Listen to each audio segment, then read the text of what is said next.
மற்றவர்களால் நாம் சரிபார்க்கப்பட வேண்டும் என்ற எண்ணம் பலருக்கு இருக்கும். வேலிடேட் பண்ணிட்டே இருக்கின்ற ஒரு எண்ணம். எனக்கு தெரிஞ்ச 2 பேர் இருக்காங்க.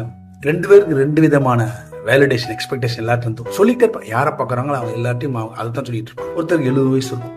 பார்க்குற எல்லாத்தையும் எனக்கு 70 வயசு ஆச்சு, எனக்கு பிபி இல்லை, சுகர் இல்லை, ஹார்ட் டிசீஸ் இல்லை, எனக்கு முட்டு வலி இல்லை, இன்னும் சைக்கிள் ஓட்டுவேன், இன்னும் தேங்காய் உரிப்பேன், இன்னும் நடப்பேன் அப்படின்னு தன்னோட ஹெல்த்தை பற்றி சொல்லிக்கிட்டே இருப்பார் எல்லாரும். இப்போ எல்லாரும் அவர் பார்க்குற எல்லாரும் சூப்பர் சார், உடம்பு நல்லா வச்சிருக்கீங்க சார் அப்படின்னு அவர் பாராட்டணும். இது தொடர்ந்து செஞ்சுக்கிட்டே இருப்பார், பார்க்குற எல்லாத்தையும் செய்வார். அப்போ அந்த ஒரு சரிபார்க்கப்பட வேண்டும் எண்ணம் அவருக்கு, என்னோட உடம்பு அவருக்கு நம்பிக்கை இல்லையான்னு தெரியல. இன்னொரு பக்கம் பார்த்தீங்கன்னா இன்னொரு ஒருத்தர் அவரோட பொருளாதாரத்தை எல்லாரும் வேலிடேட் பண்ணணும், சரிபார்க்கணும்னு ஒரு அப்ரிஷியேட் பண்ணணும்னு வருது. எனக்கு 2-3 கோடி ரூபாய்க்கு சொத்து இருக்குது, 3 வீடு இருக்கு, 2 பசங்களுக்கு ஆள் ஒரு வீடு கொடுத்துட்டேன், நான் ஒரு வீட்டில் இருக்கிறேன், அவனுக்கு தொழில் வச்சு கொடுத்துருக்கேன், அவன் எல்லாம் சம்பாதிக்கிறான், இவன் எல்லாம் சம்பாதிக்கான், அவன் 1 லட்சம் சம்பாதிக்கான், எனக்கு 50,000 வரும். இப்படி தன்னோட பொருளாதாரத்தை சொல்லியே சரி பார்க்கணும்னு எதிர்பார்க்கறது இப்போ ஒரு வகையான மனநோய் தான். 2மே மனநோய் தான்.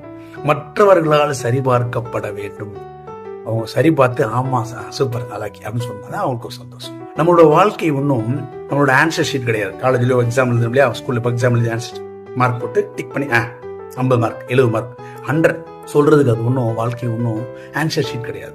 உங்களுடைய வாழ்க்கையின் இருப்பு நிலையை, அதன் அழகை ரசிங்க, அதன் மகத்துவத்தை ரசிங்க. அந்த இருப்பு நிலையில் கிடைக்கக்கூடிய மகிழ்ச்சியை, ஆனந்தத்தை, நிறைவை, மன நிம்மதியை எல்லாம் ரசிங்க. அந்த மகத்துவம் உங்களால் கொண்டாடப்பட வேண்டியது, உங்களால் மட்டுமே கொண்டாடப்பட வேண்டும். என்னடா அப்படி சொல்றேன்னு தப்பா நினைக்காதீங்க. யாரு முன்னாடி போவா யாரு பின்னாடி போவான்னு சொல்ல முடியாது. நீங்க சரிபார்க்கப்படணும்னு நினைக்கிறீங்களா, ஒரு 4 பேர் சுத்தி ஒரு 4 பேரோ 5 பேரோ 10 பேரோ, இதுல யாரு முன்னாடி போவா யாரு பின்னாடி போவான்னு சொல்ல முடியாது. டெத் இஸ் இன்னெவிட்டபிள், அது வரதான் செய்யும். ஸோ நீங்க உங்களை வேலிடேட் பண்ணணும், உங்களை அப்ரிஷியேட் பண்ணணும், தோல் தட்டி கொடுக்கணும் கிடைக்கும் 4 பேர் இருக்காங்க இல்லையா, அந்த 4 பேர் உங்களுக்கு முன்னாடி போயிட்டாங்கன்னா அப்புறம் உங்க வாழ்க்கை, உங்களுக்குள்ள இருக்கக்கூடிய மகிழ்ச்சியை, சந்தோஷத்தை, உங்களுடைய இருப்பு நிலையை யார் கொண்டாடணும்? நீங்க தான் கொண்டாடணும். அது உங்களுக்கானது. உங்களுடைய இருப்பு நிலையை, உங்கள் மகத்துவத்தை நீங்கள் ஆனந்தமா ரசிச்சு கொண்டாடுங்க. இன்னொருத்தங்க வேலிடேட் பண்ணணும், சரி பார்க்கணுன்ற எண்ணம் வரவே கூடாது. வந்தால் அது ஒரு அடிமைத்தனமான எண்ணம், அது ஒரு மனநோய். அந்த அடிமைத்தனத்திலிருந்து, இன்னொருத்தர் உங்களோட சரிபார்க்கணும்னு நினைக்கிற ஒரு அடிமைத்திலிருந்து விடுவிச்சுக்குங்க. ஆனந்தமான, சுதந்திரமான, மன நிம்மதியான, மன அமைதியான ஒரு வாழ்க்கையை வாழுங்கள். நல்ல சிந்தனைகளை விதைப்போம், நம்பிக்கை வளர்ப்போம். அன்புடன்.